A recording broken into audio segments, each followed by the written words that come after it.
Tutuloy, siguragon, nami ka distroso sa ngayon na ito sa ragon. Kini actually nagyud ning nidako ning sapa. Kaning sige niya ulan ning niaging mga bulan. Mao ning nga nilalom na gyud ni siya.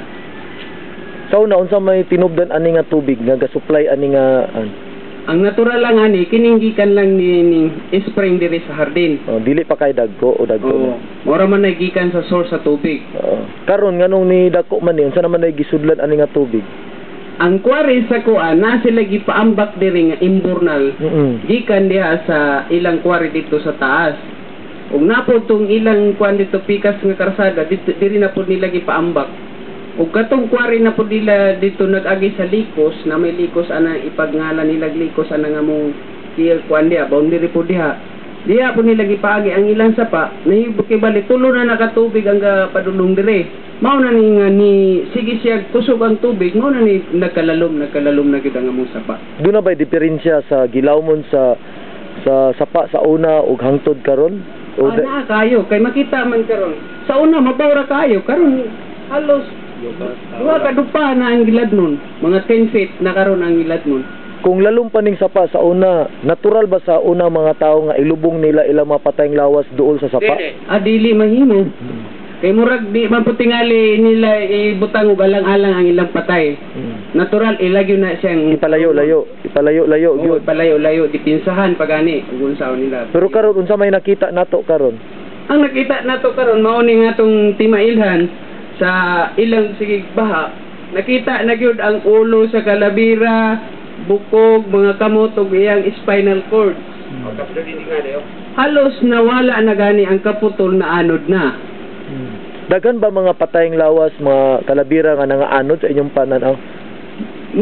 Napaisa diri kadapit katong manghud ni Bicolani Dato Imam nga si Abu Bakar Dato Imam nga ilang empleyado sa Iligan Cement sa una. Nabanwas na pod. Oo. Na yun, unsa may gitubag sa Iligan Cement na abo? Wala namang gani nila panubagi. Sa inyong tanaw, na-disturbo ba ang pagkasagrado sa inyong menteryo? Sobra kaayo. Distra. Kaya ilagay na disturbo gyud ang among minteriwan. Sakit kay na siya kap nga makita nimo ng mga bukog sa tao. Kinsa may di masakitan na. Patay na gud na unya.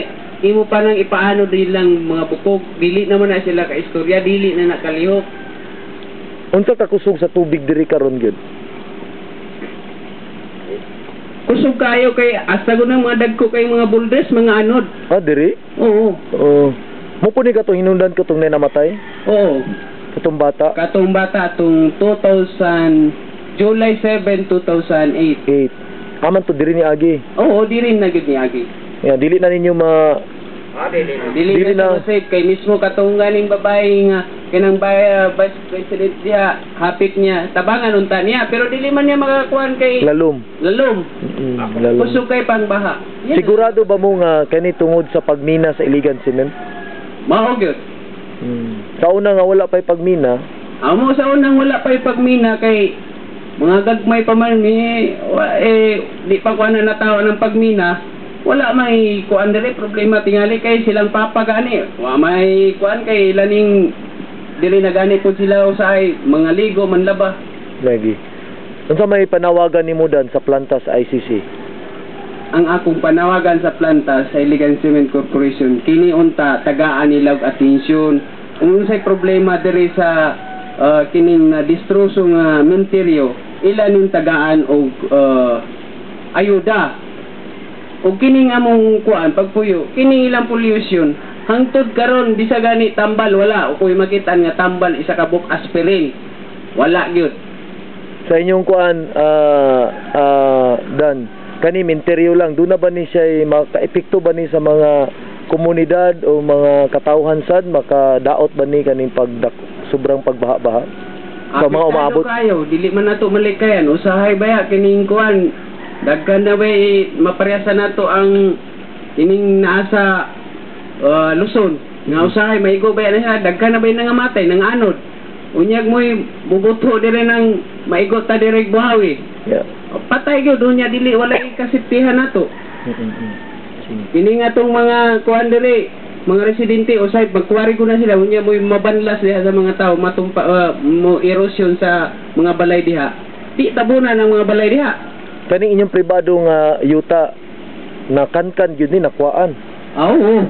Sobra kayo kap kay gamay ra man kay ni nga sapa nang himo karon og lapad na kayo di lang kay pila ni ka metros ang nakuan. Yang paglap doon. Sa una matikang ra gani. Karon dili na ka makakuan nakita man gyud. Nagamay gud ka sa akong pananaw. Sige.